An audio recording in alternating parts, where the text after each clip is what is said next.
The first icon I want to introduce you to is the Last Supper icon. In Greek, it's called Hamistikos Deipnos, the mystical dinner.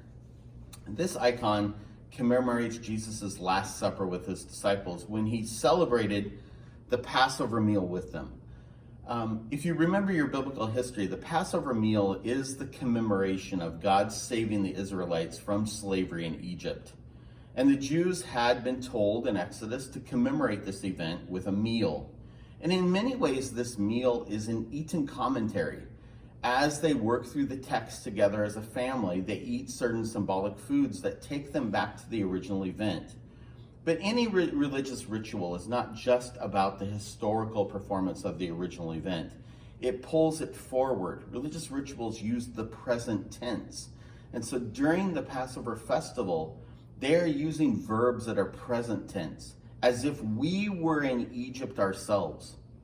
So Jesus had commemorated this meal with his disciples, but then he does something very special. He pulls out some of the bread and some of the wine that had been used during the Passover ritual, and he changes the ritual, changes it entirely, and he pulls it out and takes it away from being a physical commemoration of a historical event in Egypt.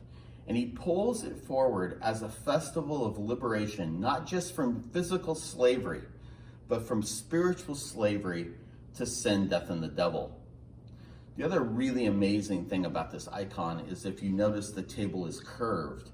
This is intentional because when we Christians celebrate the Eucharist on Sunday mornings, we are actually at that table. Yes, of course, we're at the altar of our particular church, our particular congregation. But the ritual works in such a way that the pastor or priest uses the present tense.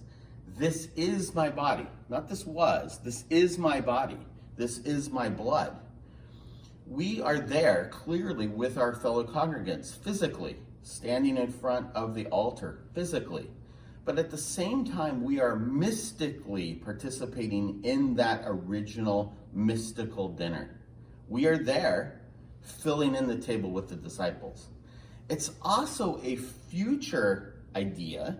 It's a foretaste of the feast to come, as the Lutheran liturgy says. It's a foretaste of that feast that we will have with God in heaven upon the final resurrection of the dead. So the next time you go to the Eucharistic meal, think about that we're not just celebrating it with the Christians around us in the particular year that we're commemorating this, in this case 2020.